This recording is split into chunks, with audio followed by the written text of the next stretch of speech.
इस सेशन में हम जीएसटी की जानकारी ले रहे हैं।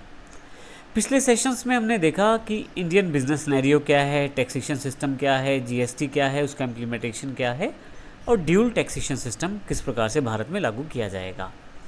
इस सेशन में हम जानकारी लेने वाले हैं कि आप अपने बिजनेस को किस प्रकार से जीएसटी के अंतर्गत रजिस्टर कर सकते हैं, इसकी क्या क्या रिक्वायरमेंट है और किस प्रकार से हम इस प्रोसेस को फॉलो कर सकते हैं। तो आइए इस सेशन में देखेंगे किस प्रकार से हम अपना बिजनेस जीएसटी के अंतर्गत रजिस्टर कर सकते हैं, जो बहुत ही आसान है। लेकिन आगे बढ़ने से पहले मैं आपको बता दूं कि हम यहाँ इस चैनल पर जीएसटी से रिलेटेड सभी क्वेरीज, सभी क्वेश्चंस को आंसर देने वाले हैं और आने वाले वीडियोस में आप अपने सभी क्वेश्चंस के आंसर को वहाँ पा पाएंगे। यदि आप चाहते हैं कि कोई भी वीडियो आप मिस ना करें तो इसके लिए अभी सब्सक्राइब कर लें। सब्सक्राइब करने के साथ हमारे सभी वीडियोस आपके पास उपलब्ध होंगे।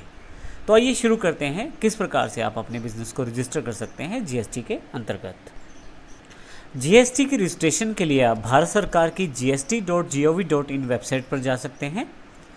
यहाँ पे यदि आप पे यूज़र आईडी पहले से है तो आप एग्जिस्टिंग यूज़र लॉगिन में जा सकते हैं, परंतु यदि आपके पास कोई भी आईडी पहले से नहीं है, अर्थात आप जीएसटी के लिए पहली बार रजिस्टर करना चाहते हैं, तो न्यू यूज़र लॉगिन पर क्लिक करें। जैसे ही आप न्यू यूज़र लॉगिन पर क्लिक करते हैं तो आप यहाँ पे I agree to provide details पे बॉक्स को, चेक बॉक्स को क्लिक करके कंटिन्यू कर सकते हैं। मैं आपको ये सबसे पहले बता दूं कि भारत में जीएसटी से रिलेटेड सभी तरह के टास्क को कंप्लीट करने के लिए जीएसटीएन संस्था को संस्थापित किया गया है। जीएसटी से संबंधित सभी कार्यों की देखरेख करता है और जीएसटीएन आपको एक यूनिक कोड भी प्रोवाइड करता है, जो आपका जीएसटी आइडेंटिफिकेशन नंबर होता है, जिसे जीएसटीएन कहते हैं। यह आपके पास बिज़नेस करने में मदद करता है। जैसे यदि आप पहले से बिज़नेस करते हैं तो वैट रजिस्ट्रेशन के अंतर्गत वैट नंबर मिलता था और सर्विस टैक्स के अंतर्गत सर्विस टैक्स नंबर मिलता था। यहाँ पे आपको जीएसटीएन नंबर मिलता है। यहाँ चेक बॉक्स पर क्लिक करके कंटिन्यू कर सकते हैं। आप जैसे ही कंटिन्यू करते हैं तो यहाँ पे आपसे काफ़ी सारी जानकारियाँ मांगी जाती हैं।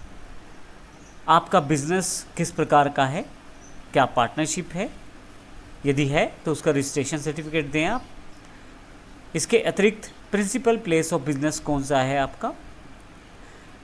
यहाँ पे ध्यान रखिएगा, बहुत सारे सेगमेंट बनाए गए हैं। इन सेगमेंट में से हर एक में से केवल एक चीज़ आपको अपलोड करनी है वेबसाइट पे, वो है जेपीजी और पीडीएफ, दोनों में से किसी भी फॉर्मेट में हो सकती है। अब प्रिंसिपल प्लेस ऑफ बिजनेस को शो करने के लिए आप अपनी बैंक स्टेटमेंट का प्रयोग कर सकते हैं, कॉन्सेंट लेटर का, इलेक्ट्रिसिटी बिल इत्यादि किसी भी एक चीज़ को आप अपलोड कर सकते हैं। इसी तरह से आप डिटेल्स ऑफ ऑथराइज्ड सिग्नेटरी की जानकारी आप दे सकते हैं लेटर ऑफ ऑथराइजेशन के जरिए, या copy of resolution passed by BOD अर्थात बोर्ड ऑफ डायरेक्टर्स के साथ। आप अपनी बैंक अकाउंट्स की डिटेल भी यहाँ पे उपलब्ध करवाएंगे। उसके लिए आप पासबुक का पहला पेज या बैंक स्टेटमेंट का प्रयोग कर सकते हैं। साथ ही आपको फ़ोटो और इसके अतिरिक्त यदि आपके पास कोई सपोर्टिंग डॉक्यूमेंट है तो उसकी जानकारी भी आपको यहाँ पे अपलोड करनी पड़ेगी। इसको अपलोड करने के पश्चात आप कुछ स्टेप्स को फॉलो करेंगे और आप इन सभी स्टेप्स को करने के बाद आप जीएसटी के लिए रजिस्टर हो जाएंगे।